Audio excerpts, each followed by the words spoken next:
Neglect starts as an infection, and if you don't take care of it, it becomes a disease. And one neglect leads to another.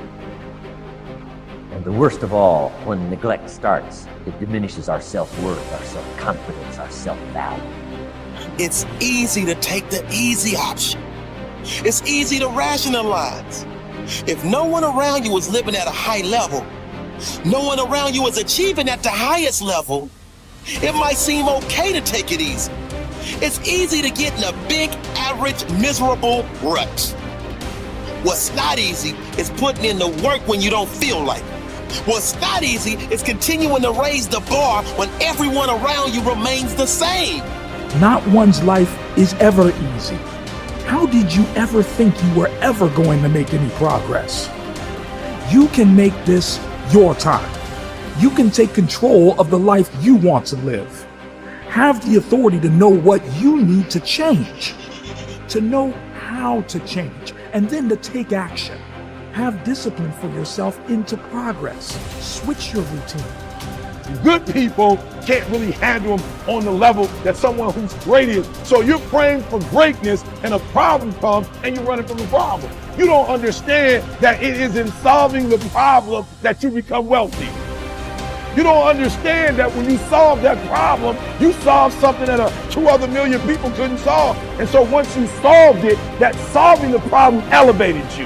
There's so much knowledge out there, so much information, so many ways to get better.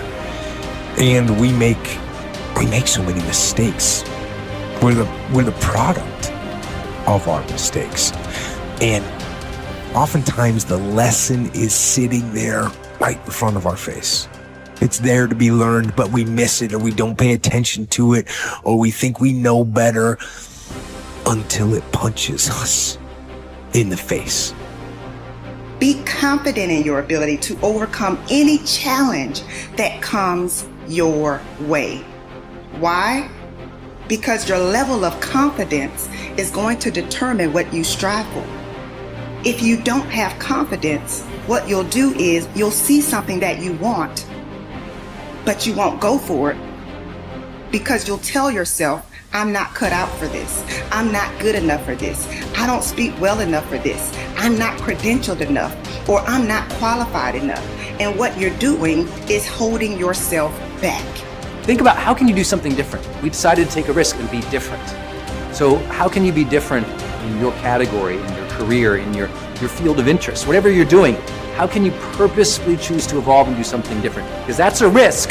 And sure, not all risks are rewarded, but I'll tell you what's never rewarded: stagnation. One of the things that we must do is that we must be involved in working on achieving self-mastery. You must work on yourself continuously. Never be satisfied with yourself. If you can't fly, run.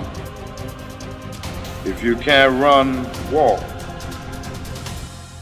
If you can't walk, crawl. But by all means, keep moving.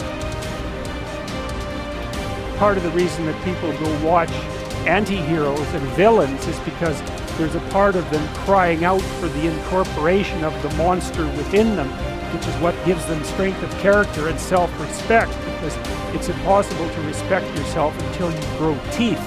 And if you grow teeth, then you realize that you're somewhat dangerous, or maybe somewhat seriously dangerous, and then you might be more willing to demand that you treat yourself with respect and other people do the same thing.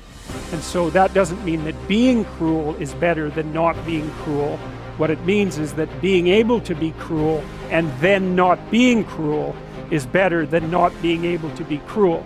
Because in the first case, you're nothing but weak and naive. And in the second case, you're dangerous, but you have it under control. And a lot of martial arts concentrate on exactly that as part of their philosophy of training. It's like, we're not training you to fight. We're training you to be peaceful and awake and avoid fights. But if you happen to have to get in one, and I guess the philosophy also is that if you're competent at fighting, that actually decreases the probability that you're going to have to fight, because when someone pushes you, you'll be able to respond with confidence And with any luck, and this is certainly the case with bullies, with any luck, a reasonable show of confidence, which is very much equivalent to a show of dominance, is going to be enough to make the bully back off. And so the strength that you develop in your monstrousness is actually the best guarantee of peace. And that's partly why Jung believed that it was necessary for people to integrate their shadow. And he said that was a terrible thing for people to attempt, because the human shadow, which is all those things about yourself that you don't want to realize, reaches all the way to hell. And what he meant by that was, it's through an analysis of your own shadow that you can come to understand why other people are capable, and you as well, of the sorts of terrible atrocities that characterize, let's say, the 20th century. And without that understanding, there's no possibility of bringing it under control. It's also partly why the path to enlightenment and wisdom is seldom trod upon, because if it was all a matter of following your bliss and doing what made you happy, then everyone in the world would be a paragon of wisdom. But it's not that at all. It's a matter of facing the thing you least want to face, because the gateway to wisdom and the gateway to the development of personality, which is exactly the same thing, is precisely through the portal that you do not want to climb through. And the reason for that's actually quite technical. This is a Jungian presupposition too, is that, well, there's a bunch of things about you that are underdeveloped, and a lot of those things are because there's things you've avoided looking at because you don't want to look at them, and there's parts of you you've avoided developing because it's hard for you to develop those parts. And so it's by virtual necessity that what you need is where you don't want to look, because that's where you've kept it. The starting point of setting goals is for you to throw off all mental limitations and let your mind roam freely across the entire universe of possibilities. Your primary job at the beginning is to allow yourself to dream big dreams and determine exactly what it is you want out of life, in every area and in every dimension. Decide what's right before you decide what's possible.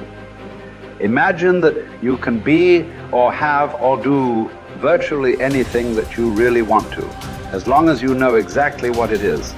First, make up a dream list. Temporarily imagine that you have no limitations of time, money, knowledge, contacts, experience, or education. Imagine that anything that you can write down is possible for you. Remember, anything that you can clearly define and crystallize on paper is probably possible if you want it long enough and hard enough and are willing to make whatever efforts and sacrifices are necessary. There are no unrealistic goals, only unrealistic timelines. The very act of writing your goals down sets the whole universe to work in your favor and activates all the mental laws to help you. In fact, many people have had the experience of writing out a list of goals on New Year's Day, putting them away and not referring to them again until the end of the year, and then finding that 80% of the goals have been achieved, sometimes in the most amazing ways. The very act of writing down big, challenging goals causes three things to happen. First, your self-concept improves and your self-confidence goes up immediately. The act of setting goals requires self-confidence and simultaneously builds self-confidence. Having the courage to write down what you really want improves your self-image and raises your self-esteem. The action itself generates a feeling of greater personal power and ability. Second, tap into your mental and emotional powers. Goal setting actually gives you a burst of physical and mental energy. Your heart rate and your respiratory rate speed up. The very act of goal setting is inherently exciting. It sounds a little corny, but someone once said, feeling listless. Make a list, it's true. It's like stepping on the accelerator of your own mental and physical potential. And if you do it every day, the results can be amazing. Third, commit it to paper. The very fact that you have committed a goal to paper dramatically increases the likelihood that you will achieve that goal. Your mind is structured in such a way that you cannot write down a goal clearly on paper without simultaneously having the ability to somehow attain it. The most important question is, how badly do you want it? As soon as you plant the garden, the busy bugs and the noxious weeds are out to take it. And you've got to learn not only to nourish your values, you've got to learn to do battle with your enemies. Whatever threatens you, I'm asking you to threaten it back. Take care of your responsibility, but don't take anything off anybody. Somebody wants to destroy your chances for a good future by their negative talk, negative thinking, putting it all down. I'm telling you, walk away if you have to. Walk away.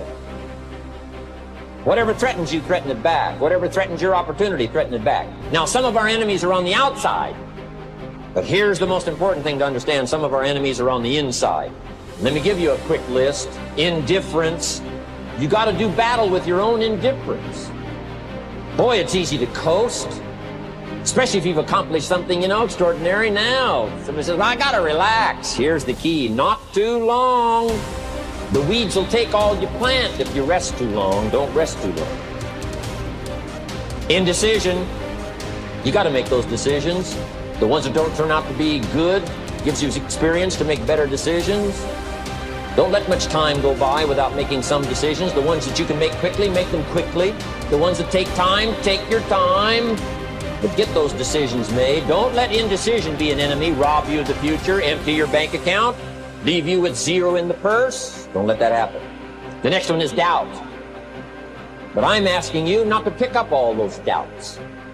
I'm asking you to have some faith, have some courage, believe, drive your doubts into a small corner. Don't let them loose like a mad dog, drive you into a small corner. Don't doubt the future. Don't doubt the possibilities. Here's the most important one of all. Don't doubt yourself. If I've got miracle working power to change my life, so do you. If I've got the ability to change, so do you. If I've got the ability to read, so do you. If I can discover, so can you. If I can grow, you can grow. If I can develop, you can develop. If I can get an invitation like I got 6 years ago, help take something around the world, so can you. If I can stand on this platform, Idaho farm boy raising obscurity, so can you. I'm asking you, don't sell yourself short.